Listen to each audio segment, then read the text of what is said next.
Okay, tonight I'm going to make something that I keep forgetting to make. I'm going to attempt a fish hook. Uh, I got an idea how I'm going to do it. The question was, what am I going to use? I think using raw chert is probably the best, so that's what I'm using. This is raw uh, Coastal Plains chert, Georgia chert, Flint River, butterscotchy type, and it's a pretty flat flake. So this is mostly going to be pressure flaking.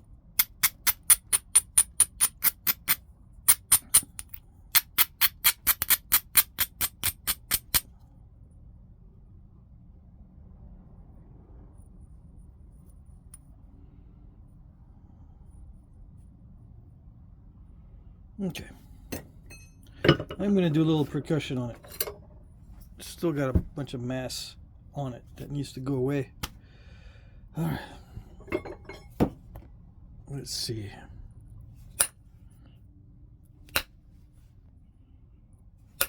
Yeah, I got a bunch of raw chert I could use, but this is the most colorful stuff I got. So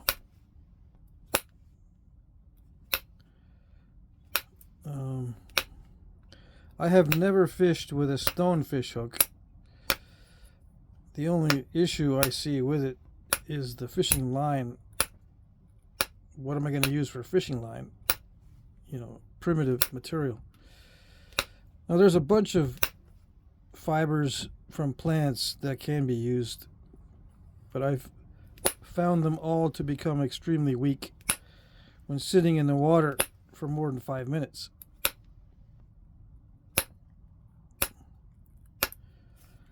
So when I was fishing with primitive gear, bow fishing with primitive gear, I would use jute twine for the line for the arrow. That one did not weaken, but I used it straight from the store, so it's pretty thick. If I were to use jute twine for a fishing line, I would have to take all the strands out or unstrandify the twine and then either braid or twist my own really thin jute fishing line, which would take forever, right? It would take a few days just to make enough fishing line.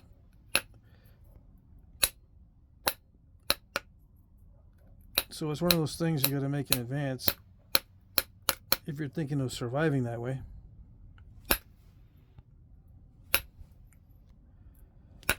I would hate to try to make it in the field.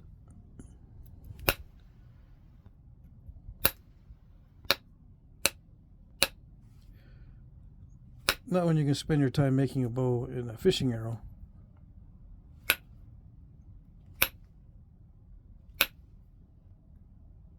And crude twine for the arrow.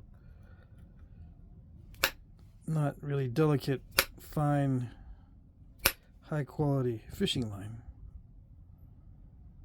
The arrow line doesn't need to be that fancy.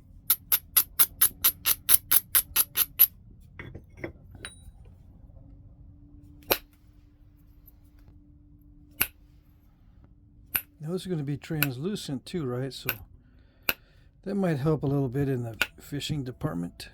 The fish won't see it. I don't know. I think they used to use fishing lures too back in the day. Ancient fishing lures.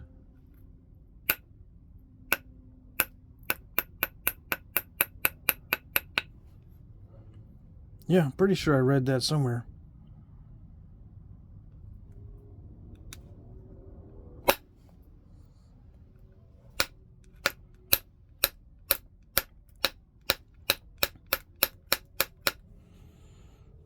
So I don't know. I don't think this is going to be a large fish hook. Yeah, not a large one.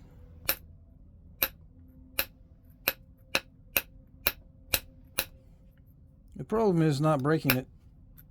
I said I was going to do all of it with pressure. It's turning out that I'm going to probably do a lot of it with percussion, since it's so much easier.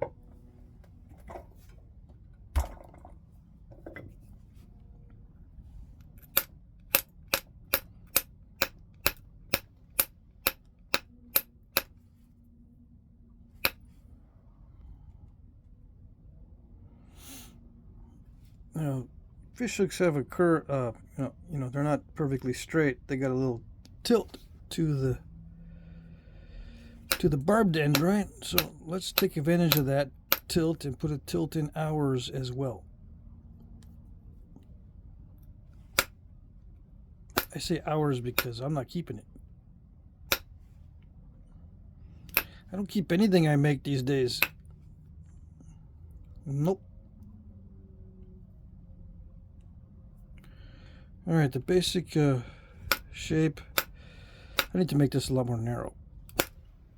Anyway, basic shape's pretty easy. The problem is when it starts to get thin. Now, I have some experience with making thin barbs on arrow points, and there's a trick to it to get them not to break. And I'm going to use that trick on this.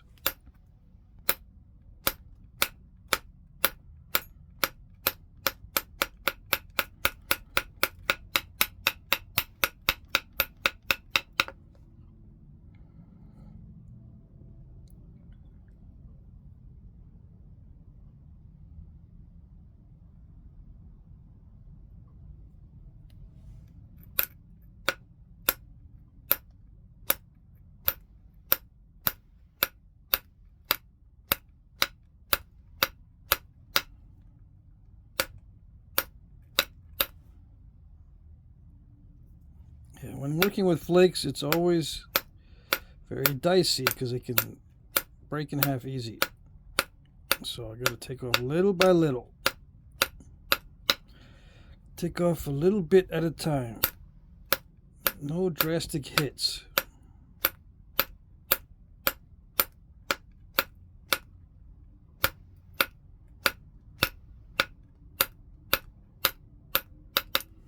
And yeah, start with a thin piece. That would seem like the best strategy to me. Now, how long do I want to make it? I don't know. I'm not going to get it any thinner than this, right? Because I don't want the fishhook to look like it's too delicate to use. It's got to have some substantiality to it, or it won't be good for fishing. You just break. Might as well use a thorn fishhook. Or one made of two thorns, one up here, one down there, and just tie it together at the bottom. I have made thorn fishhooks as a kid. Yeah. I'm trying to think, did I catch anything? I think I might have caught something with it, but the fish needs to swallow the entire hook. You can't really set it and hope to catch it in the mouth. It's got to swallow the whole thing, and then it'll catch inside the stomach or whatever. If you have a non-modern hook, it's best if the fish swallows it whole, and I think that's how I caught one fish with the thorn fish hook. The little dum-dum swallowed the whole thing. I used to do a lot of fishing when I was little. I kind of lost interest. I don't know why. I have not been fishing in many years, with no real interest in going into it again.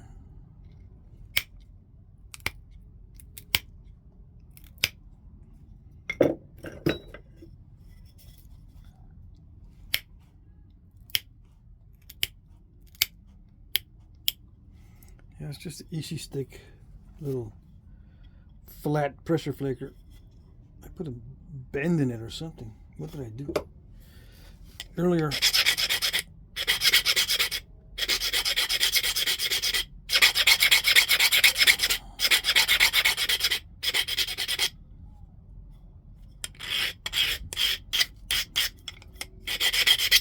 thinning it down. Not sure exactly why, but I guess it seems like a good idea.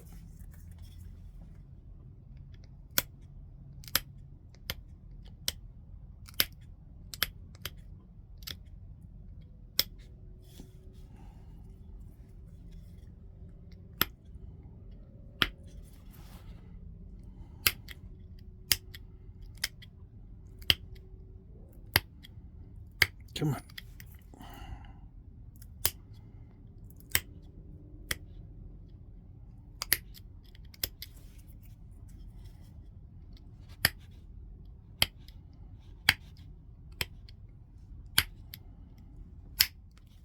There you go. I had to push that one really hard.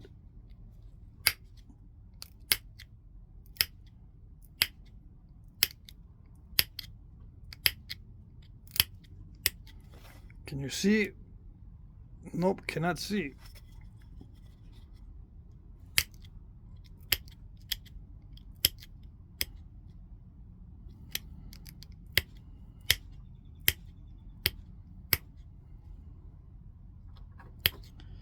It's late on Memorial Day. You guys are probably already asleep. You won't see this till tomorrow. Probably.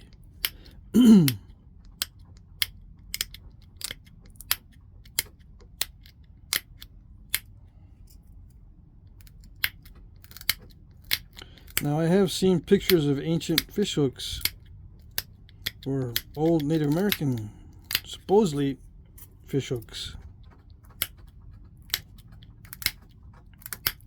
I'm always skeptical when I see a fishhook in a frame in a collection, because they're one of those popular modern things to reproduce.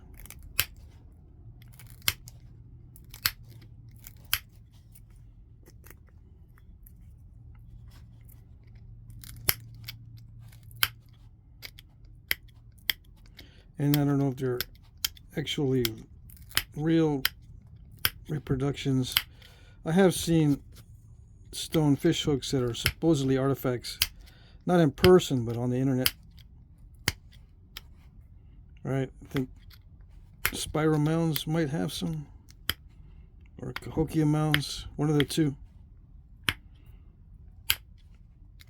For example, there might be more.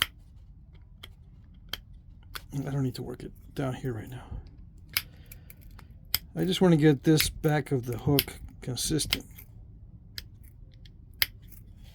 That's the most important part, the back of the hook.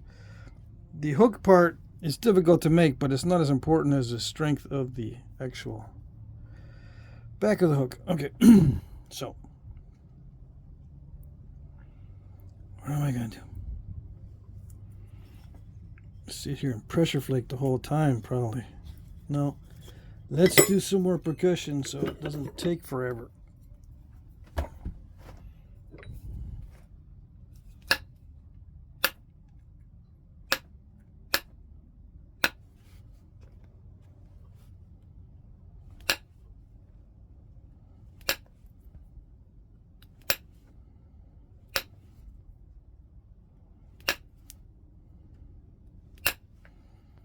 Some of you guys might not even get to this part.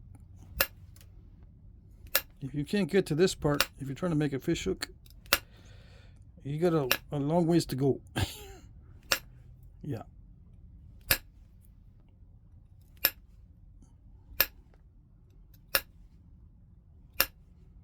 Come on.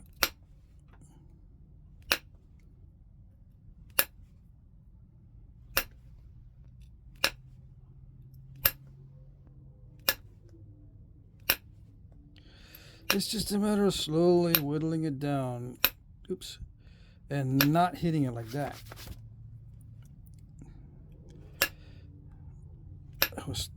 My mind went somewhere else for a second there.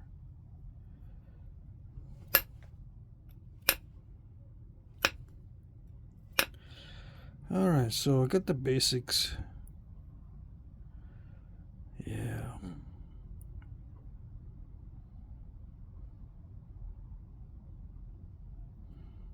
Doesn't have to be perfectly straight or anything. Right? Right. Let me see.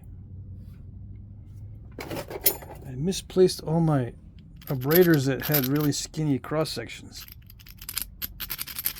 which is it's going to be hard to abrade inside the hook when the time comes. But I'm just going to have to wing it. Yep. Let's see. What helps also is the domed pad. The domed pad always helps with delicate materials, because if you bridge it, if you create a bridge and you push in the middle, that bridge will collapse. I'm talking about long, skinny areas on your object.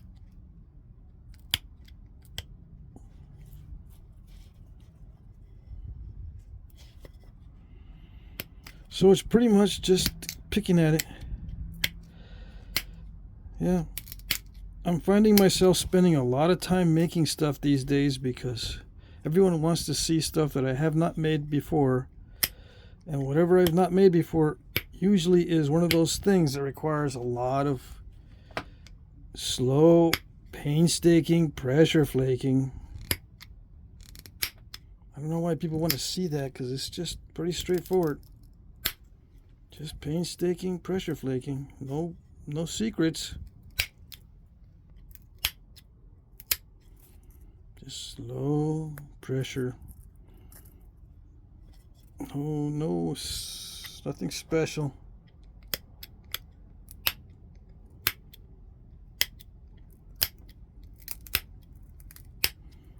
And if you've broken 10 or 20 of these, probably need to break 10 or 20 more. I don't know how many thin, long points and thin, long objects I've broken over in the past. Bunches and bunches.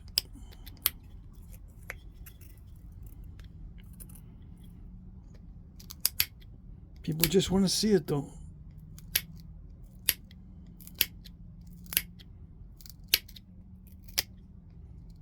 They go, yeah, just do it. Thinking to themselves, yeah, just do it.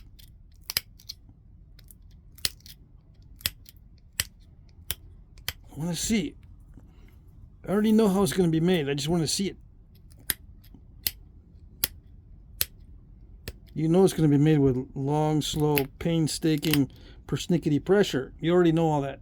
I don't know why you still want to see it. What I would like to see is something, a fishhook made without long, painstaking, persnickety pressure.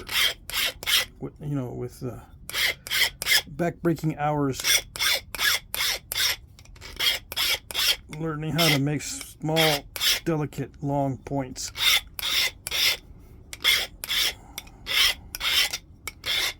And long, delicate areas on the fishhook.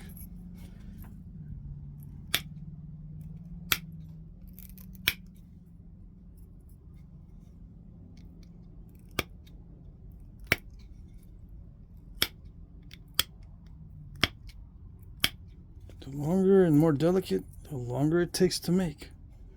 But if someone has a fast way of doing this, I want to see that. That's what I would like to see.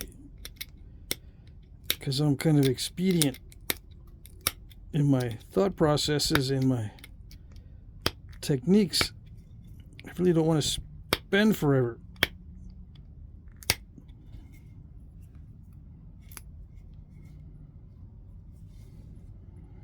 Now, I'm not going to go by a reproduction, or I'm not going to go by an artifact and then try to reproduce it.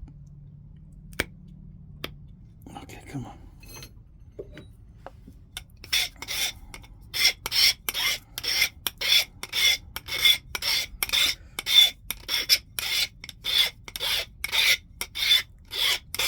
I don't know what the dimensions are on the real things.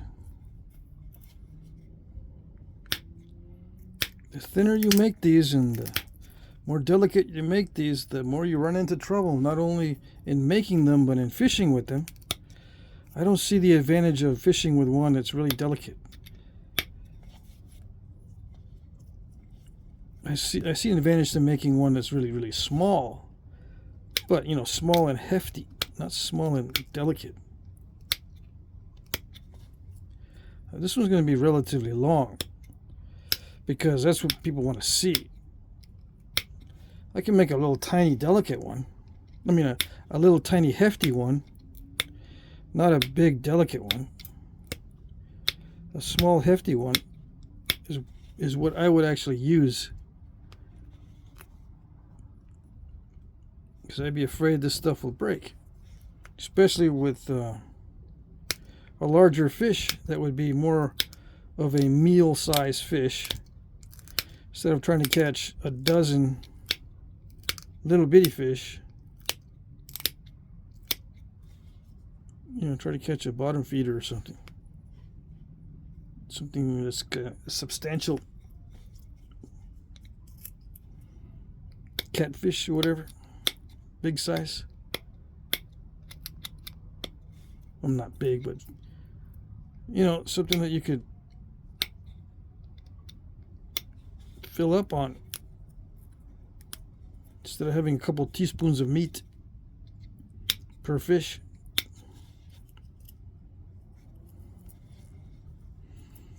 Anyway, I'll make a long, delicate one because that's what you want to see. I know it.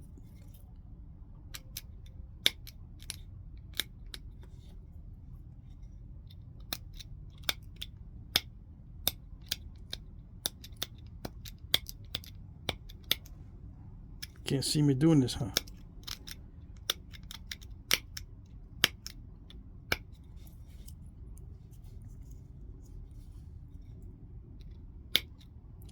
I've never made one of these before.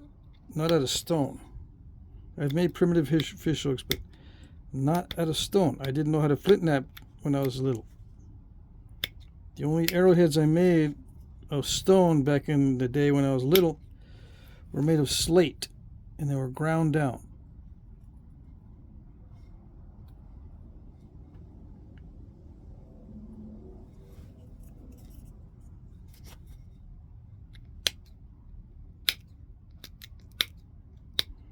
There was a little bit of flaking to get the slate to separate into layers, but then once I had the little flakes, I would grind them down.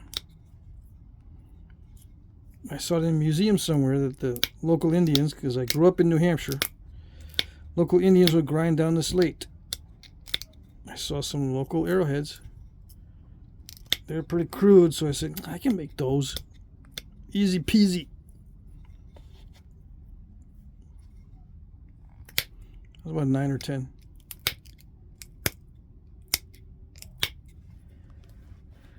Eight or 9 or 10, something like that. Oh, it's going to take forever. Who wanted me to do this?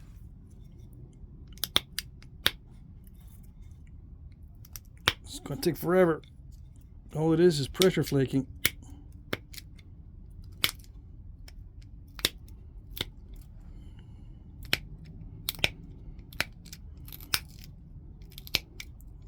From here on out it is, because if I use percussion on it, chances are that delicate part's going to snap off.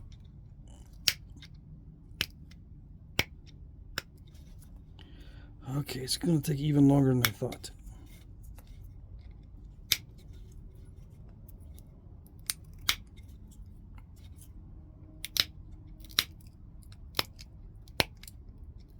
Come on.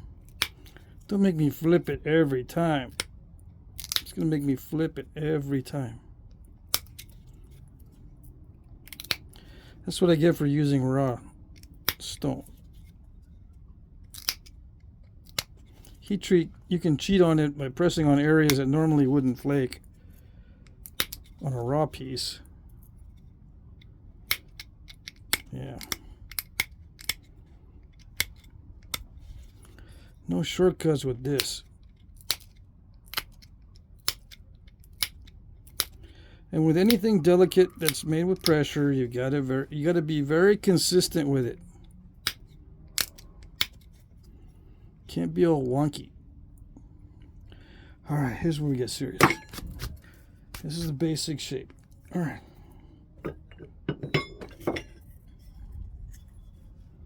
Okay. Okay.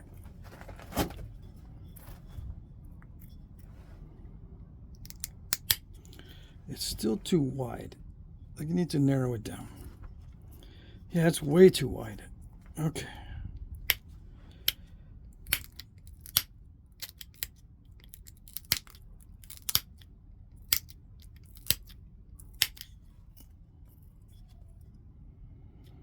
I mean, it's good to leave it a little bit wide and narrow it later, but it's way, way, way too wide. All right.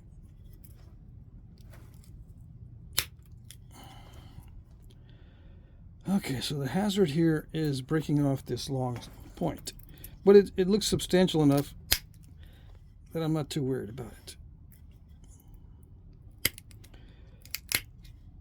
The more pressure I apply here, the more dicey it gets. So I cannot apply a whole lot of pressure in this area. And it's important to have a sharp pressure flaker.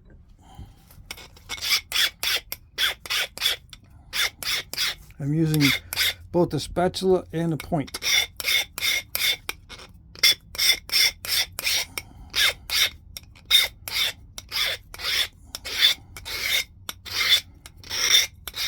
The point is more delicate. I mean, it can remove flakes without too much shock.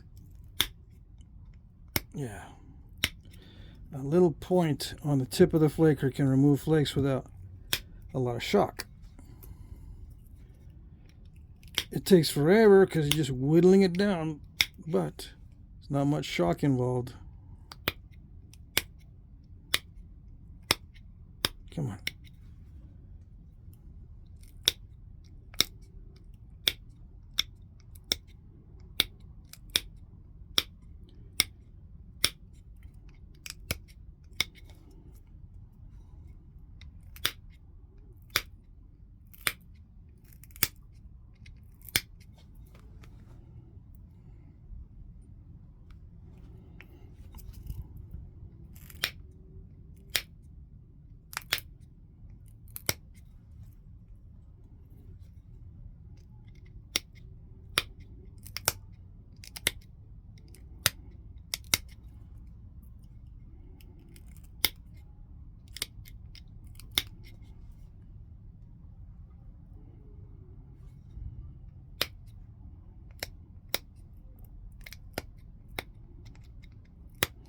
Yeah, it's easy for me to go into the zone and not talk about it. Yeah.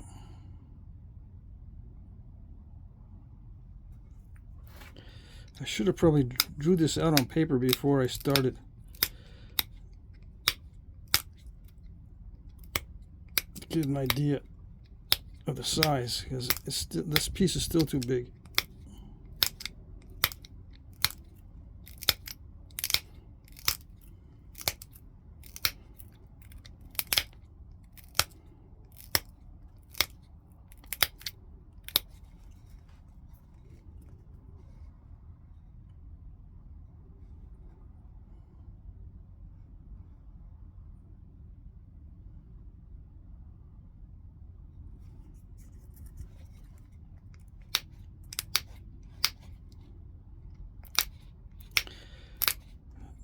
Yeah, it is dicey, so I can't be talking too much.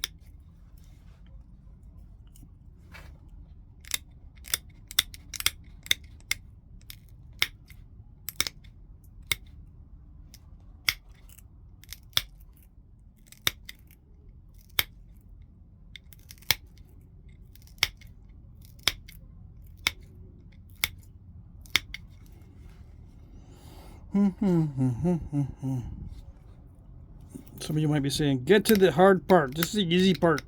Yeah, I know. The hard part is the final finishing.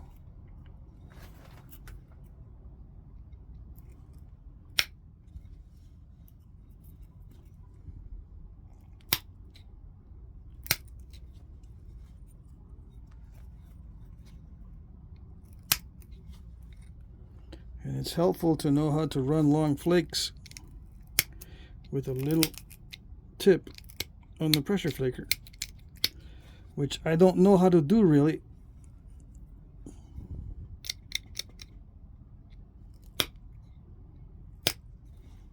So I'm just going to keep whittling at it.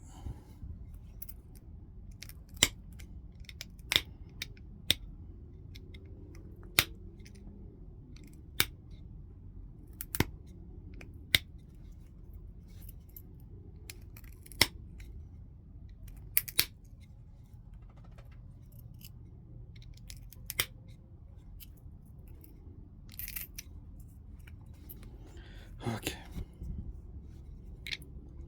I'm shifting it around so that I'm not bridging it anywhere. And I'm running out of room on the flaker. I can't go any deeper than that because I might hit that stem.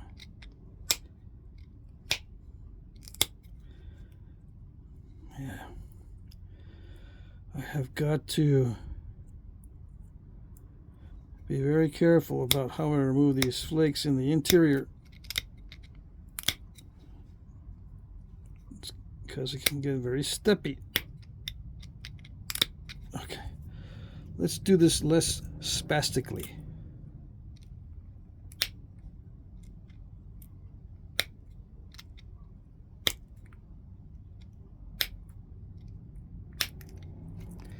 When I try to do it less spastically, I can't keep it in frame. Let's see.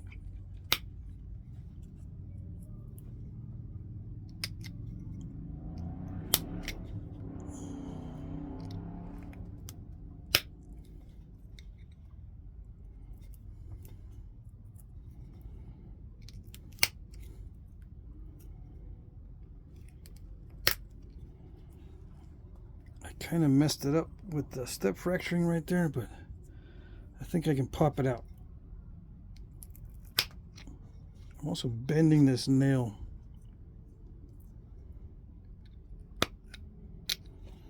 Okay.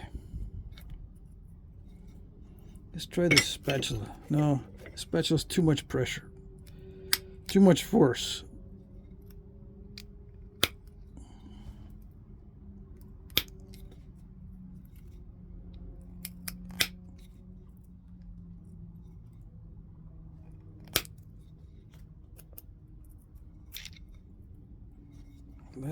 Less spastic.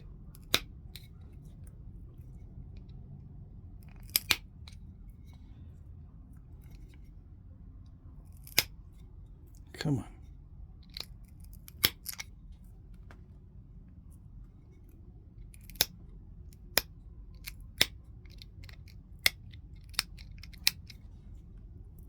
Still got those steps right there.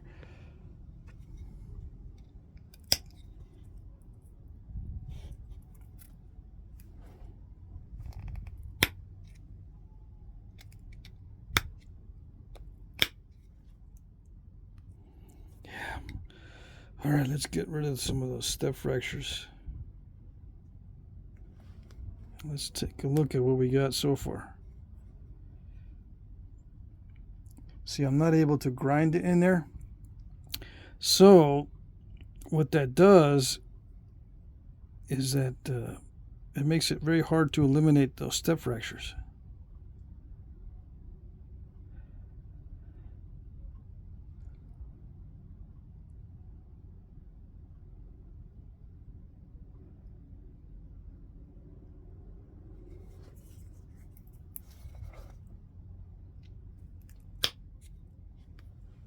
Okay.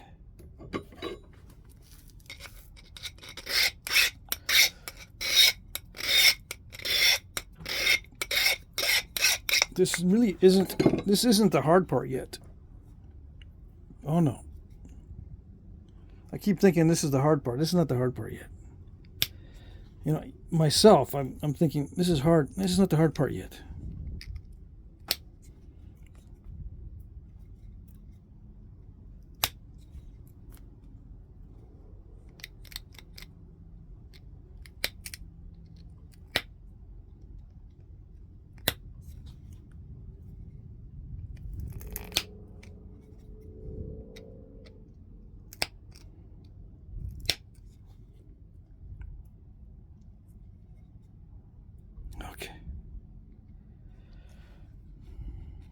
think I might just leave that little crushed area in there. It's too much of a pain to deal with.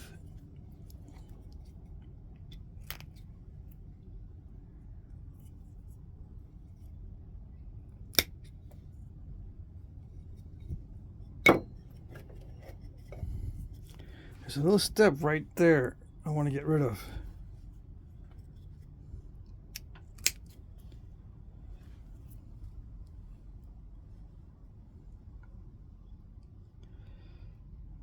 And you know what, I'm thinking that it's good to have a twist in a modern hook that way, but I'm thinking on a stone hook it might not be such a great idea.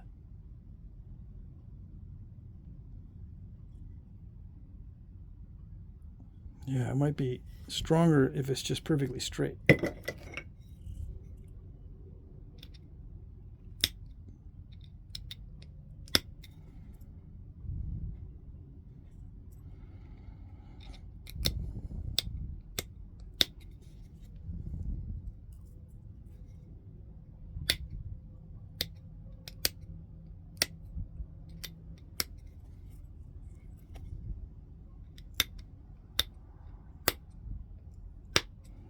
Come on, I gotta do this in a less spastic way. It's very hard for me to do it in a less spastic way.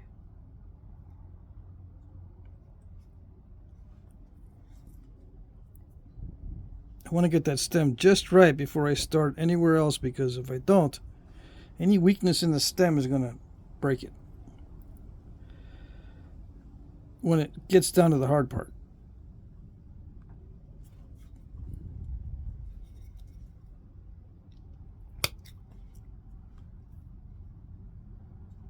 I did get that step fracture out, but there's a lump in it. I shouldn't worry too much.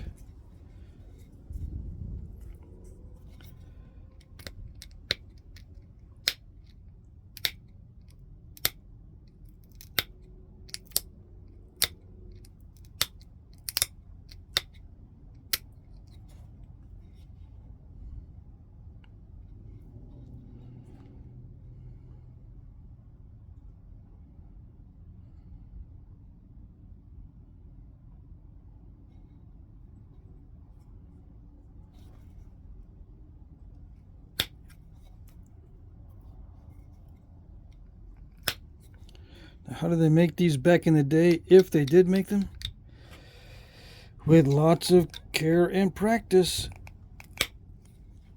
and in a non-spastic way. You cannot be, winging it with this.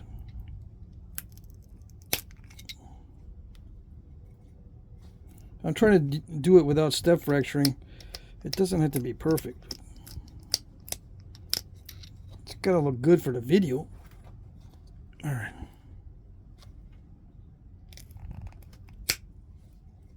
No, that didn't work.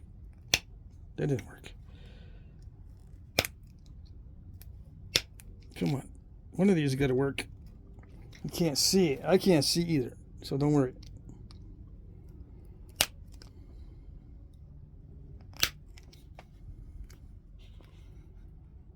I just don't want all that crushing at the bottom. But oh well. Just gonna have to live with the crushing at the bottom. Because that's it. I'm not gonna do any more. Now comes the hard part. The finish work.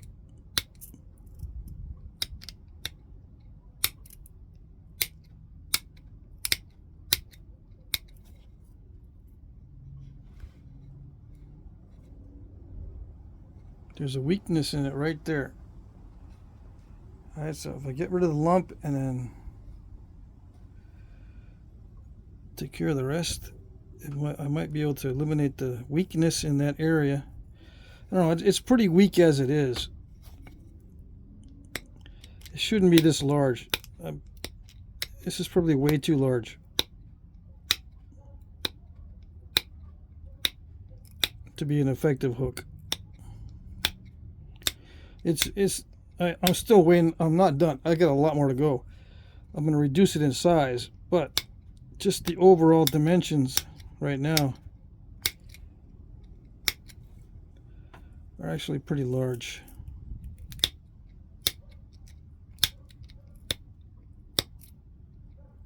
Come on.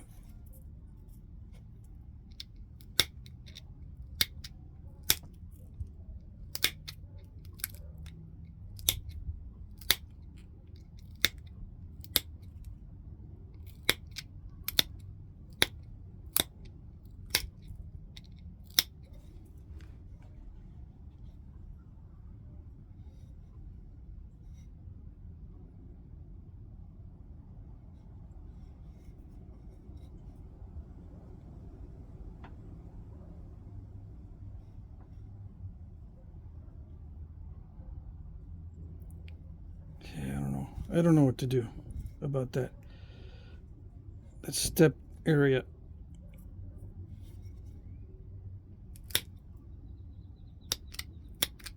I was regularizing the edge there to see if I have a good opportunity to run a little flake across there. But I'm not doing a good job.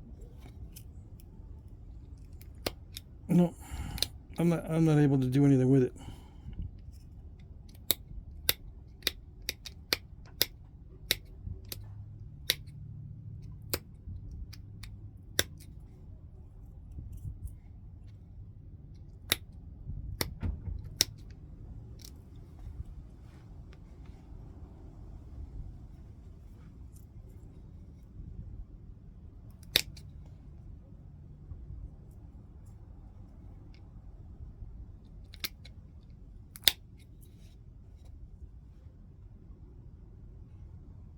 I'm just going to ruin it if I attempt damage control on that area.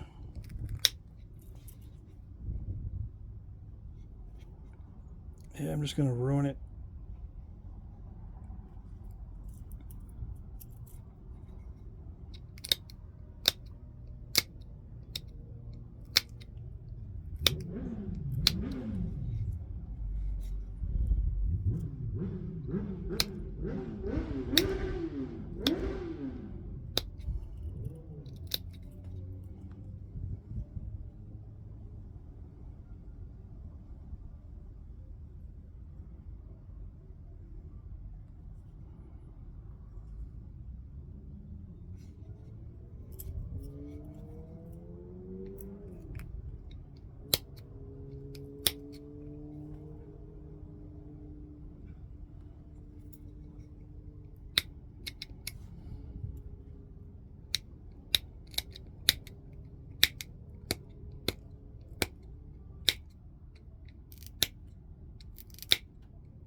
Got to be careful that part doesn't contact the flaker.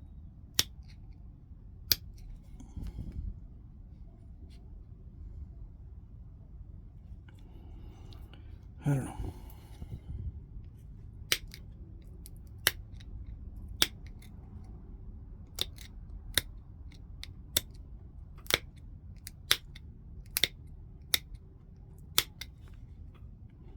I'm not grinding it because I don't want to have a platform that's too strong and then I gotta push too hard.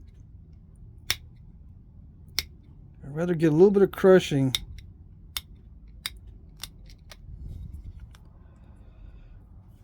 than have to push way too hard.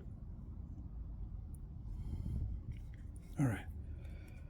So I got to remove most of this down here.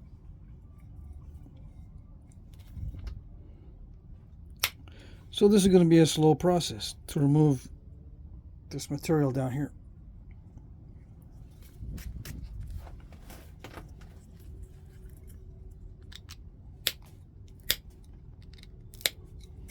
Now I can't use a spatula tool. Too much shock. You don't want too much shock on the piece if you got this long stem on it, because the stem will just break in half.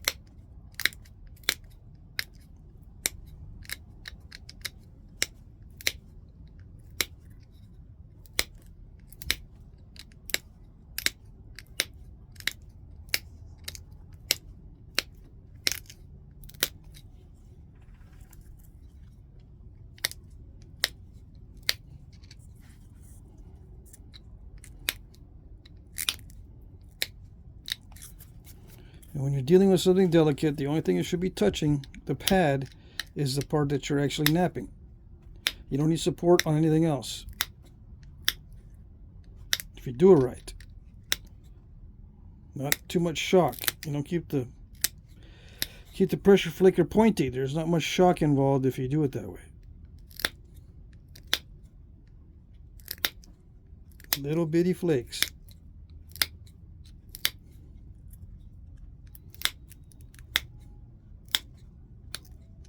This is how you creep up on very sharp or very delicate ears and barbs. You just very slowly take away material that's not the barb or the ear or whatever. Very slowly.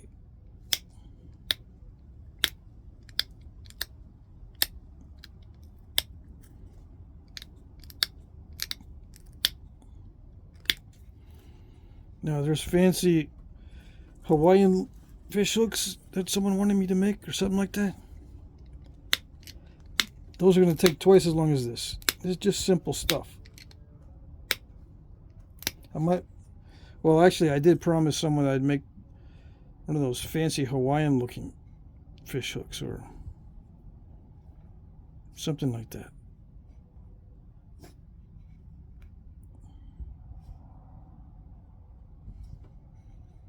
Pretty sure they're Hawaiian, the ones that I was asked to make. I don't know. I gotta look it up again.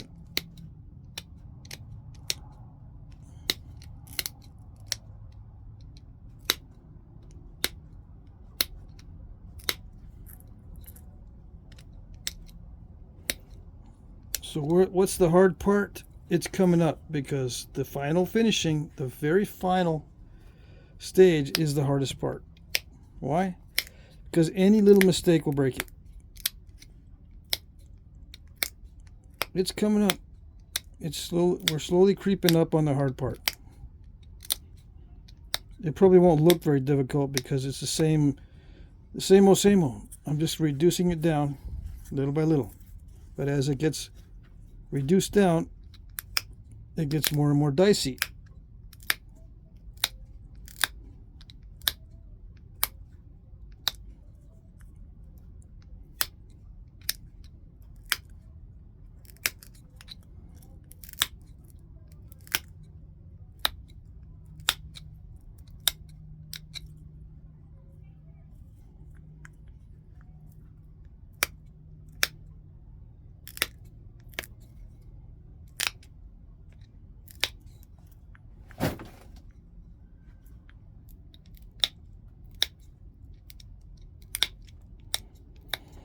I could have saved a little bit of time if I had drawn it out beforehand so I can see how much mass is required for the preliminary stages.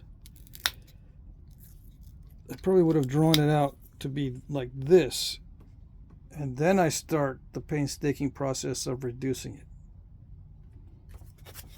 instead of starting out bigger.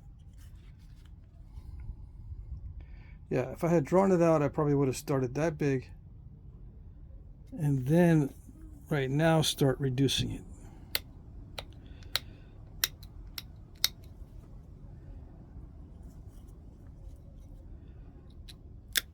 Come on. I don't want no step fractures on the surface.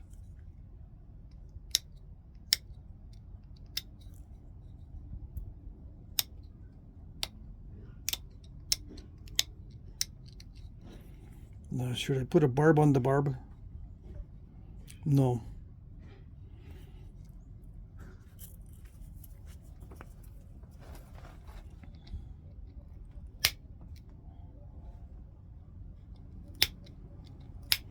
I changed my position a little bit because I start to get napper's cramp if I'm in the same position over and over and over.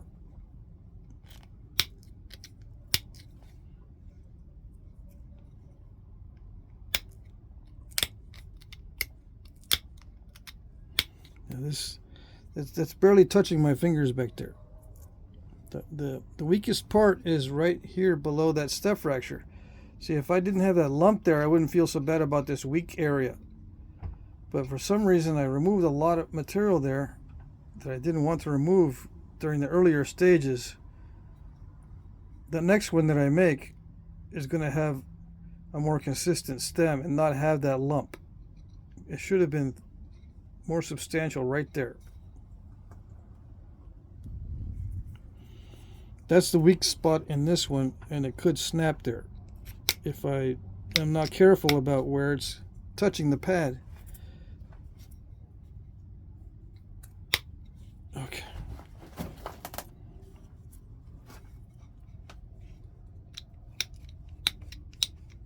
See, it's hanging out in the breeze right now. It's not touching anything. I want to try to keep it that way without causing step fractures anywhere else on here.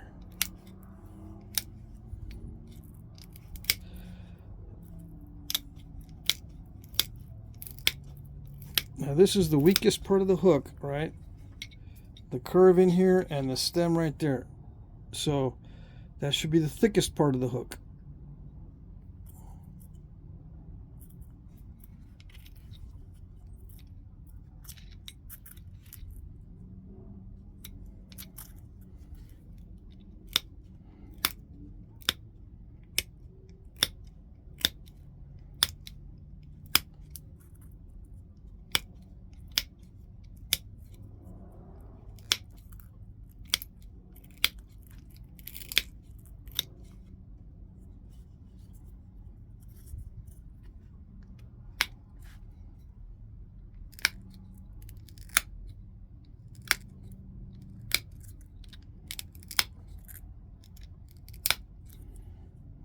The thing about this stage is if I mess it up and crunch the edge and it can't go any further, if I stall it, it's not going to look good.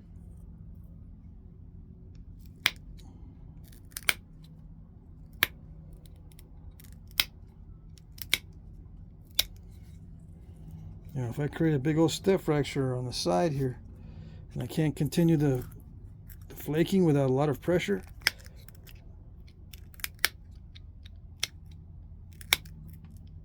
it's not going to be good.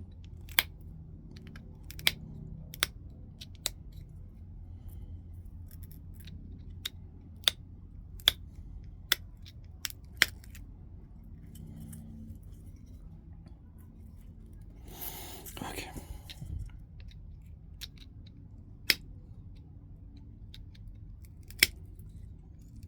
What's it, 53 minutes? I was impatient with it 30 minutes ago. So you can imagine, I want to get this done.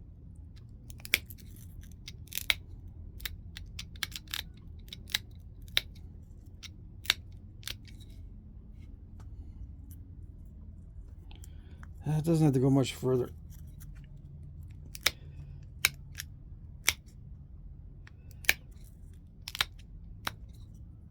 Yeah, what I would change, it doesn't have to go much further. What I would change is either make this thicker next time, or on this particular one, reduce the length of this stem and get rid of that lump there.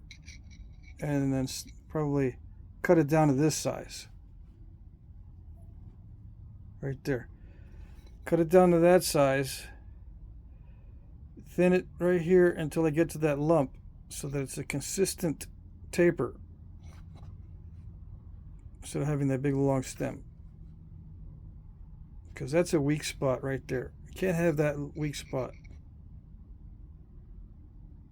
It should have been, I'll say this again, straight up from here all the way straight. There shouldn't be a lump there. That was my oversight. I wasn't paying attention when I was flaking in that area.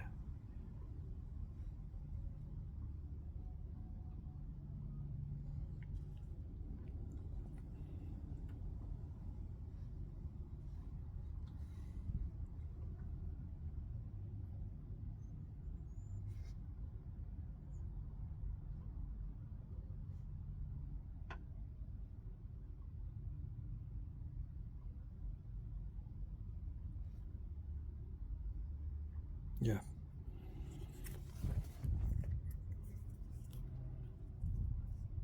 I would probably, if I was going to make a bunch of these fish hooks, I would have a special pad for these. More domed and a lot smaller. That way I don't have to futz around with it. More domed and smaller. Come on. Stay in view. I gotta stay in view.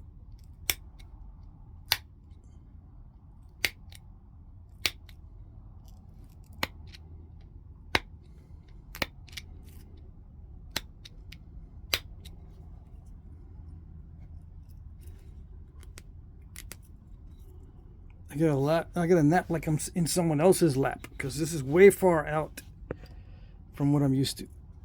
Okay. All right, a little bit better.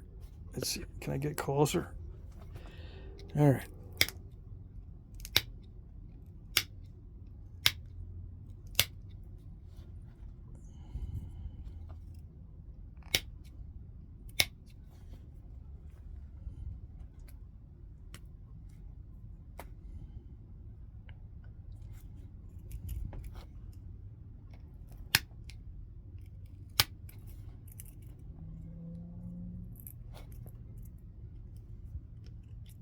This is the hard part.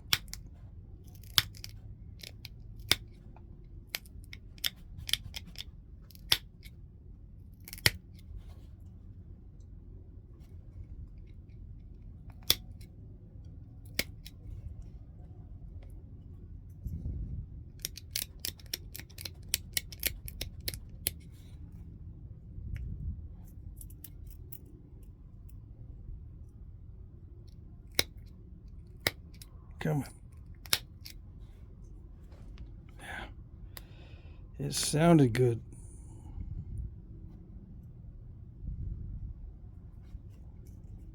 But it wasn't.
Okay, now another thing about a fish hook, this outside's done.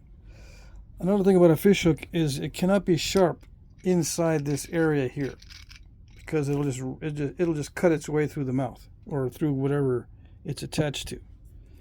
So the inside has to be dulled. That's why I left it very thick. See that? It's going to be very difficult to cut through when it's thick like that. So now I'm just going to use this as an abrader and just kind of dull the inside.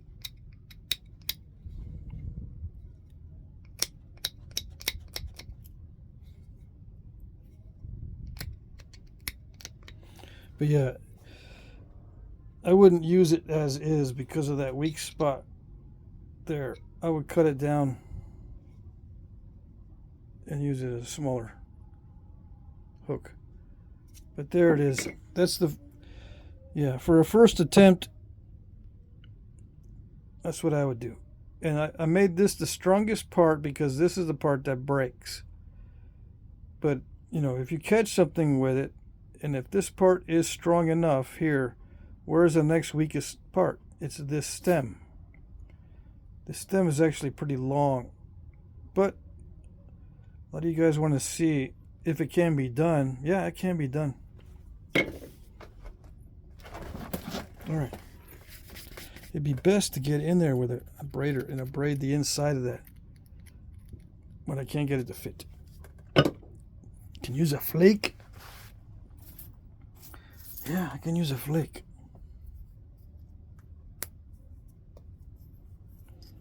To grind the inside of that.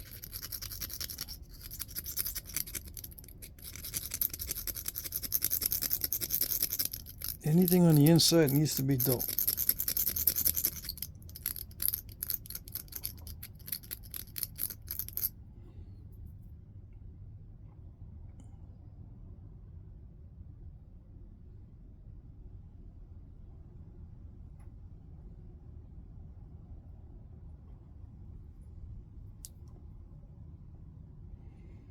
So that's it.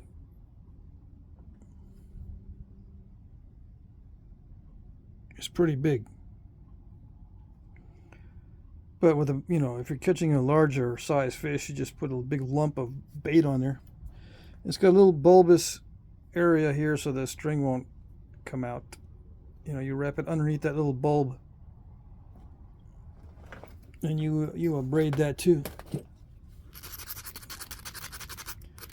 This whole area up here where it's going to be tied off needs to be abraded.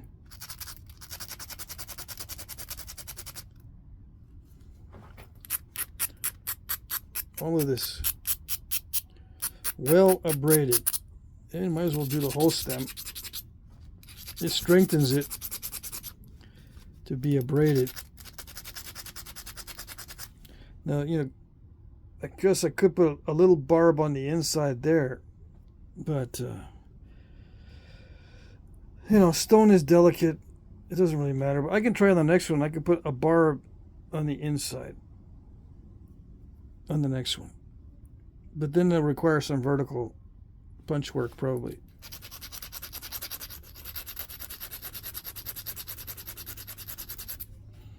I wonder if I could just grind it down. Sit there for an hour and a half and just grind this smooth.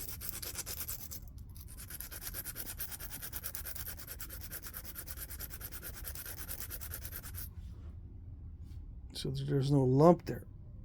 So everything is nice and consistent.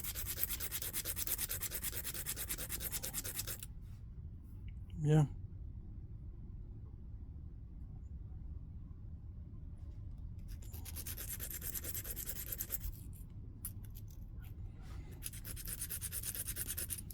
Starting to develop a groove in the abrader.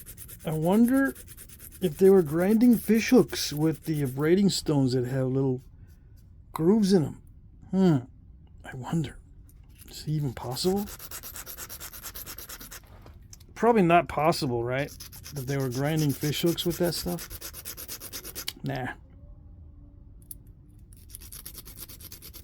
I'm being sarcastic.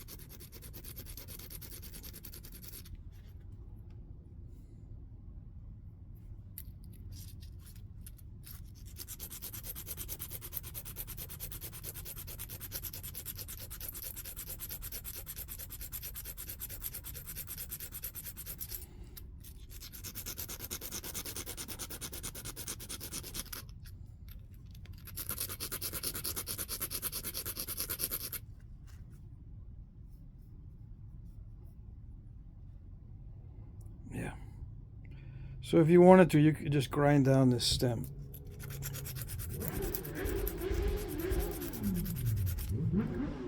Where the actual one's ground down, I have no idea. Eventually that will get flat. And eventually it'll be consistent. And it makes it stronger. Yeah. And it won't cut the line as long as you abrade it well up here.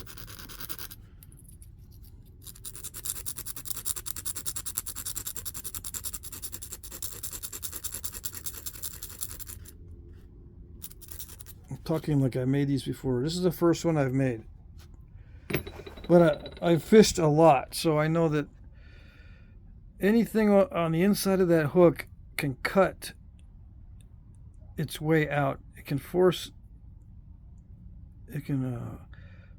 through some of the tissue in the fish and then start to cut its way out. You don't want anything sharp on the inside. Outside is okay, I suppose, but inside, no. How do you get in there to dull it? I don't know. All right. So there you go. I'm going to go to sleep. Let's see.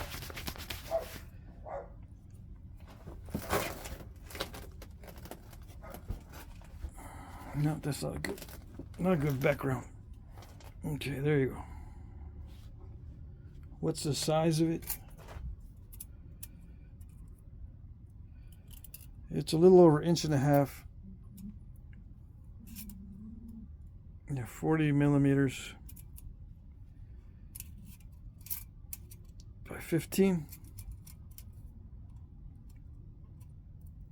5/8.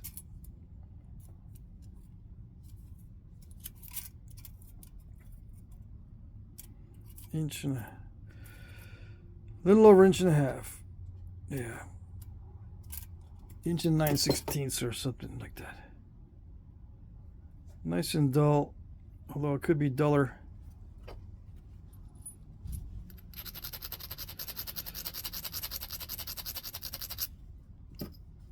I need to do another one of these, or a few of these. Get the proportions right and maybe do some tests to see how much it can handle as far as weight. How much can it hold? And if the stem should be more curved in the other direction or curved inward toward the point. Should it be curved, in this direction, or should it be curved in the opposite direction? I don't know.